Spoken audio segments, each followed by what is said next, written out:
बिस्मिल्लाहिर्रहमानिर्रहीम। अस्सलामु अलैकुम वरहमतुल्लाहि वबरकातुहू। दोस्तों, उम्मीद है कि आप सब खैरियत से होंगे। आज हम अल्लाह रब्बुल इज़्ज़त के नामों में से एक नाम है अल-अद्ल। आज हम अल-अद्ल की अरबी कैलीग्राफी करेंगे ख़त सुर्स में।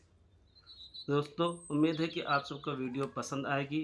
वीडियो को पूरा देखिए, लाइक कीजिए, शेयर कीजिए। अगर चैनल पर नए हैं तो सब्सक्राइब कीजिए। इन भाई को या बहन को कुछ लिखाना हो वो कमेंट में लिख दें, इंशाल्लाह लिखा जाएगा। दोस्तों, ये वो लकड़ियाँ हैं जिनके ज़रिए हम कलम बनाते हैं। दोस्तों, हम कलम को बाहर से परचेज़ नहीं करते हैं, बाहर से ख़रीदते नहीं हैं। इन्हीं लकड़ियों से हम अपने कलम बनाते हैं और लिखते हैं, इन सारी लकड़ियों से। तो इंक के लिए हम बाहर से इंक परचेज़ करते हैं।